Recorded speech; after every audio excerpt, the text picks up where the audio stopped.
6 kebiasaan masyarakat berubah sejak ada Gojek, jadi lebih praktis, serba cepat, dan mudah. Digitalisasi dan teknologi telah membawa perubahan dalam hidup manusia. Semua menjadi lebih praktis, serba cepat, dan mudah. Salah satu yang membawa dampak perubahan itu adalah Gojek. Siapa yang tidak kenal dengan perusahaan yang satu ini? Walaupun terkesan sederhana karena pada awalnya hanya menyediakan layanan ojek daring, namun konsep bisnis Gojek begitu menyeluruh sehingga mampu mengubah kebiasaan masyarakat secara luas. Di antara banyak manfaat yang diusung Gojek sebagaimana salah satu misinya yakni menciptakan dampak sosial, salah satu yang paling mencuri perhatian adalah keberhasilan Gojek menjadi enabler bagi digitalisasi UMKM. Banyak usaha kuliner yang tumbuh, bertahan selama pandemi bahkan hingga membuka cabang di luar negeri berkat keberadaan Gojek yang secara langsung turut memberikan kontribusi pada perkembangan ekonomi digital RI. Menurut analisis tim Kumparan, berikut sejumlah perubahan kebiasaan konsumen dan tren bisnis yang muncul akibat adanya Gojek. 1. Ungkapan kasih sayang dan silaturahmi lewat kiriman makanan. Mengungkapkan kasih sayang kepada orang tercinta bisa diimplementasikan dalam bentuk apapun, termasuk memberikan makanan dan minuman favorit. Keterbatasan jarak, terutama bagi pejuang hubungan LDR, sekarang nggak lagi jadi masalah karena bisa kapanpun dan dari manapun mengirimkan makanan dan minuman. Tren kirim makanan ini pun meningkat menjelang berbagai perayaan hari raya di Indonesia. Dengan begitu, orang tersayang yang jauh jadi terasa lebih dekat. Selain itu, kita juga bisa menyampaikan pesan atau ucapan dengan e-card GoFood sehingga kiriman tersebut terasa personal. 2. Mengubah kebiasaan mobilitas masyarakat. Sebelum ada Gojek, masyarakat kerap kali disibukkan dengan berbagai hambatan dalam menggunakan transportasi umum seperti mengejar angkutan, harga yang belum pasti, hingga terbatasnya pilihan mode transportasi nyaman karena hanya ada taksi. Kehadiran Gojek di tahun 2010 pelan-pelan mengubah kebiasaan mobilitas ini, hingga akhirnya mencapai titik tertinggi pada periode 2015 sejak pertama kali Gojek mengeluarkan aplikasi dan berjalan hingga saat ini dengan beragam kemudahan layanan transportasi yang ditawarkan seperti GoRide, GoCar, dan GoTransit. Di antara layanan transportasi tersebut, GoRide merupakan pilihan transportasi yang dapat diandalkan di perkotaan, terutama untuk menerjang padatnya ibu kota. Sadar atau tidak, mobilitas kita sudah bergantung pada transportasi online. Gojek mampu merubah gaya hidup keseharian kita karena layanannya yang begitu dekat, bahkan bisa diakses 24 jam dan bisa dimanfaatkan bahkan dalam kondisi apapun. 3. Kirim barang cepat sampai, selamat sampai tujuan.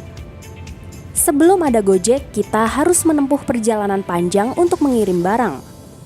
Mulai dari membungkus paket anti badai, pergi ke tempat pengiriman, dan menunggu berjam-jam untuk mendaftarkan barang kiriman sampainya entah kapan.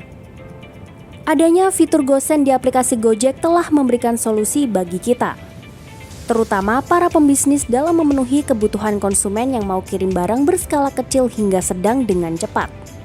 Nama GoSend juga sudah masuk top of mind kita yang tanpa sadar menjadikannya jawaban di setiap percakapan soal pertanyaan pengiriman barang. GoSendin aja, nyampainya jadi lebih cepat. GoSend ini bisa diakses di hampir seluruh kota besar di Indonesia.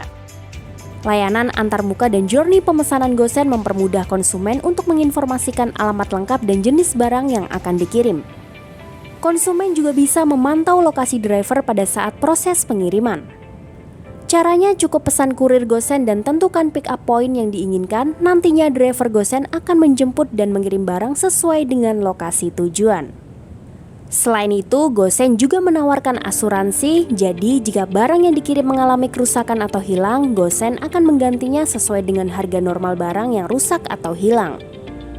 4. Update makanan kekinian. Kadang kita bingung untuk mengetahui kuliner apa yang ada di dekat kita. Apalagi kalau bicara makanan Indonesia yang banyak macamnya. Selain berhasil memperluas khazanah kuliner masyarakat, GoFood juga membuat konsumen bisa menikmati berbagai kuliner Nusantara yang lagi booming. Lewat fitur GoFood, konsumen tinggal duduk, pilih dan pesan makanan mulai dari ragam olahan nasi goreng khas Indonesia, mie Aceh, ayam betutu khas Bali, pempek, martabak, hingga makanan mancanegara seperti pizza, spaghetti, kebab Turki, nasi kebuli, dan masih banyak lagi. Bingung pilih yang mana? GoFood juga punya kumpulan rekomendasi makanan yang dikurasi sesuai dengan kesukaan dan lokasi kamu. 5. Nggak perlu khawatir lagi dompet ketinggalan. Dulu alat transaksi hanya sebatas pada uang tunai, kartu debit atau kredit.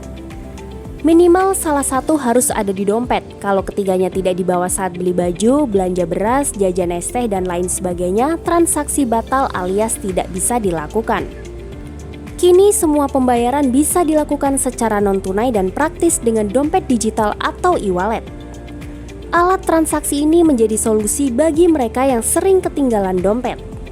E-wallet begitu populer di dunia keuangan saat ini. Penggunaannya begitu masif hingga menimbulkan tren baru cashless society, sebuah fenomena masyarakat memanfaatkan pembayaran digital saat melakukan transaksi keuangan. Salah satu e-wallet yang ikut andil membentuk tren tersebut adalah GoPay. GoPay merupakan dompet digital serba bisa dari Gojek. Karena berada di ekosistem Gojek, GoPay bisa digunakan untuk transaksi kilat di semua layanan, mulai dari bepergian dengan GoRide atau GoCar, jajan di GoFood, hingga kirim barang pakai GoSend. Dengan segala kemudahan dalam bertransaksi, GoPay menjadi e-wallet andalan bagi cashless society di Indonesia. Tak perlu khawatir lagi dompetnya ketinggalan di rumah. 6. Bisnis kuliner tanpa tempat dine-in. Hadirnya GoFood juga telah mengubah cara orang berbisnis makanan. Kini sedang menjamur di masyarakat kedai kopi hingga rumah makan yang toko fisiknya kecil sekali bahkan tidak menyediakan dine-in. Tren ini muncul berkat adanya GoFood.